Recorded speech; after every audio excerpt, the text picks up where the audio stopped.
Anupama serial में जानिए आगे क्या होगा। सबसे पहले हमारे चैनल सीरियल ज्ञान में तो सब्सक्राइब करना ना भूलें। अनुपमा के आज के एपिसोड की शुरुआत में दिखाया जाएगा कि पराग मोटिबा को दवाई खाने के लिए देगा। मोटिबा कहेगी तुम अब ये दवाई अनुपमा को खिलाओ, तुम्हें अब हमारे जीने मरने से कोई फर्क नहीं पड़ता है। मोटिबा फैसला करती है कि वह गौतम को घर में लाके ही रहेगी। पराग हैरान होकर पूछता है कि क्या आपके लिए गौतम मेरे से ज्यादा जरूरी है। मोटिबा कहती है क्या तुम्हारे लिए अनुपमा मुझसे ज्यादा जरूरी है।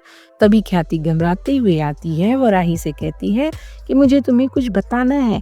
ख्याति कहती है कि मैंने भी अनुपमा के साथ गलत किया है। राही हैरान होती है। दूसरी तरफ अनुपमा घर आती है। वह पूछती है कि मेरी डांस रानीस इतनी खुश क्यों है। डांस रानीस बताती है कि उन्हें एक साड़ी शोरूम के इनॉग्रेशन के लिए बुलाया गया है। तो दोस्तों यहाँ पर आने वाले एपिसोड में यह ट्विस्ट दिखाया जाएगा, जो कि मैंने अपने बहुत पहले की वीडियो में ही यह ट्विस्ट बता दिया था कि डांस रानीस को पूरे अहमदाबाद में इनॉग्रेशन के लिए बुलाया जाएगा। वह सेलिब्रिटी की तरह ट्रीट किया जाएगा, जिसके चलते डांस रानीस को फिलहाल के लिए अपना मुंबई जाने का प्लान कुछ दिनों के लिए पीछे करना पड़ेगा। इधर जसप्रीत अनुपमा को बताती है कि इनॉग्रेशन वाले हमें इसके पैसे भी देंगे, मुंबई जाकर भी हम प्रमोशन करेंगे, हमें उसके भी पैसे मिलेंगे। सरिता इसके लिए धन्यवाद कहती है। देविका कहती है हम तो स्टार की तरह ट्रीट हो रहे हैं। अनुपमा कहती है जब लोग हमें जानते हैं, हमारा सम्मान करते हैं तो हमें अच्छा लगता है, लेकिन हमें यह नहीं भूलना चाहिए कि हमने शुरुआत कहाँ से की थी, इसलिए हमें इसकी कदर करनी चाहिए। वह फेम को खूब एंजॉय करना चाहिए। इधर जसप्रीत कहती है हमें अपना कमिटमेंट पूरा करके मुंबई वापस लौट जाना चाहिए, क्या तुम हमारे साथ चलोगी। लीला जस्सी को गुस्से में कहती है अब वो कहीं नहीं जाएगी, अगर उसे तुम लोगों से मिलना होगा तो वो मुंबई आ जाएगी। जसप्रीत लीला से कहती है ऐसा इसलिए ना क्योंकि तुम यहाँ पर उससे काम करवाओगी। लीला कहती है वो तो तुम भी वहाँ पर उससे काम करवाओगी। जसप्रीत कहती है हमें अमेरिका वाले कंपटीशन की तैयारी भी करनी है। वहाँ दोनों में बहस होती है। देविका बीच बचाव करती है। वह उन लोगों को चलने के लिए कहती है। बाबूजी अनुपमा को समझाते हैं कि तुम वही करना जो तुम्हें सही लगे, इनमें से किसी की भी नहीं सुनना।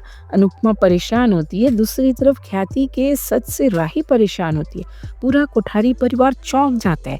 ख्याति कहती है मुझे गुस्से में सही गलत का फर्क दिखाई नहीं दिया। राही गुस्से में कहती है मम्मी की आंखों की रोशनी हमेशा के लिए जा सकती थी, आप इतना नीचे कैसे गिर गई।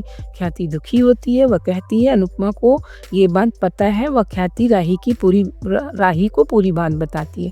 राही हैरान होती है। ख्याति कहती है अनुपमा की खामोशी ने मुझे तोड़ दिया। ख्याति सबसे माफी मांगती है। तभी पराग कहता है अभी तक आप पराग कोठारी की पत्नी थी, अब आप केवल वसुंधरा कोठारी की बहू हैं। प्रेम दुखी होकर कहते हैं आप में और गौतम में क्या फर्क रहा माँ। मोटिबा भी कहती है अनुपमा के पीछे से वार नहीं करना चाहिए था। राही का दिल भर आता है और वह शिकायती लहजे में कहती है कि आप लोगों ने कभी मुझ पर भरोसा ही नहीं किया। ख्याति माफी मांगती है। पराग कहता है आपका गुनाह भी गौतम के समान ही है, अगर अब आपका क्या होना चाहिए। यह सुनकर ख्याति खुद ही घर छोड़ने का फैसला करती है।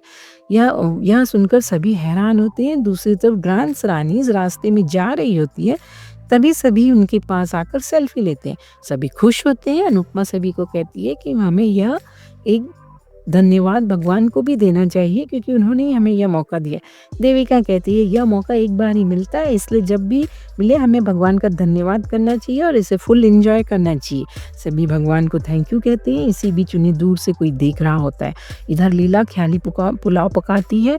देविका लीला को छेड़ती है। तभी एक आदमी आकर देविका के साथ फोटो खिंचवाने को कहता है। तो लीला कहती है डांस रानीस के साथ फोटो खिंचवाना है ना तो पैसा लगेगा। वह आदमी मेरे पास पैसे नहीं है कहकर चला जाता है। देविका कहती है यह तो बहुत अच्छा आइडिया है, हम साड़ी पर QR कोड छपवा लेते हैं ताकि लोग उस पर पैसे भेजें व फोटो खिंचवाएं। यह सुनकर लीला सपने में खो जाती है। जब लीला सपने से बाहर आती है तो देविका उसके साथ मजाक करती है और सभी हंसती हैं। वो वहां से चली जाती है। दूसरी तरफ ख्याति परेशान होती है। ख्याति खुद की गलती का एहसास होता है। वह ख्याति कहती है मैंने अनुपमा को हराने के चक्कर में अपना सब कुछ खो दिया। ख्याति रोती है। वह खुद को ही थप्पड़ मारती है। दूसरी तरफ शोरूम का ओपनिंग करके डांस रानी खुश होती हैं। लीला बताती है कि शोरूम वाले ने खुद उन्हें साड़ियाँ गिफ्ट की हैं। इसी बीच देविका की हालत खराब होती है। अनुपमा उसे नोटिस करती है, वह पूछती है तो देविका कहती है मैं थक गई हूँ। देविका वहाँ से चली जाती है। अनुपमा देविका की हालत देखकर परेशान होती है। वो कहती है ऐसा क्यों लग रहा है मुझे कि देविका कुछ तो छुपा रही है। तभी उसे खिड़की में से किसी की परछाई दिखाई देती है। उसे शक होता है। तभी लीला को उसे चाय बनाने को कहती है। दूसरी तरफ किंजल कमरे में आती है तो उसे लगता है कमरे में कोई आया था। कारपेट भी टेढ़ा था, अलमारी भी किसी ने खोला था, वह चार्जर का स्विच भी चालू था। उसका शक यकीन में बदल जाता है कि कमरे में कोई आया था। तो दोस्तों मैं आपको यहाँ बता दूं कि मेकर्स भूत का ट्रैक डालने की कोशिश की है, लेकिन यहाँ भूत कोई नहीं निकलेगा। बाद में तोशो ही निकलेगा।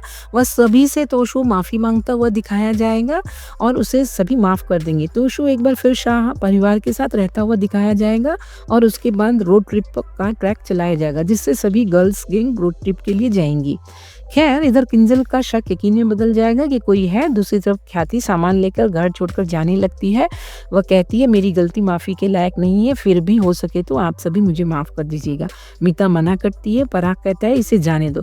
राही कहती है आप कहीं नहीं जाएंगी। सभी हैरान होते हैं। राही कहती है मम्मी ने गलती की तो माफ़ी भी मांग ली, इसलिए मम्मी कहीं नहीं जाएगी। ख्याति जिद करती है तो राही ख्याति का हाथ अपने सर पर रखकर कहती है कि आपको मेरी कसम है अगर आप यहाँ से गई तो सभी हैरान होते हैं। प्रेम राही से कहता है फिर तो तुम्हें मम्मी को भी माफ़ कर देना चाहिए, क्योंकि उन्होंने तो तुमसे कितनी बार माफ़ी मांगी है। राही कुछ नहीं कहती है, वहाँ से चली जाती है। राही इधर कमरे में परेशान होती है। उसे डांस फिल्म की याद आती है कि कैसे अनुपमा ने कम विजन में डांस परफॉर्म किया था। सही राही कहती है कि मैं जीतना चाहती थी, लेकिन मैं मम्मी के साथ कोई हादसा हो यह नहीं चाहती थी। भगवान का शुक्र है कि उन्हें कुछ नहीं हुआ। दूसरी तरफ लीला व अनुपमा को भी घर में किसी के होने का एहसास होता है। अनुपमा परेशान होती है। वह इसी के साथ एपिसोड खत्म हो जाता है। अगले एपिसोड में आपको देखने को मिलेगा कि अनुपमा को घर में किसी के चलने की आवाज़ आती है। अनुपमा को गौतम की बात याद आती है कि गौतम कैसे धमकी देकर उसे गया मैं नहीं छोड़ूंगा तुम्हें। तभी अनुपमा को किसी की परछाई भी दिखाई देती है। अनुपमा घबरा जाती है। तो आज का एपिसोड आपको कैसा लगा कमेंट कर जरूर बताएं और इसी तरह अनुपमा सीरियल के न्यू अपडेट पाने के लिए हमारे चैनल को लाइक करें, शेयर करें और सब्सक्राइब करें और हाँ बेल आइकन दबाना ना भूलें।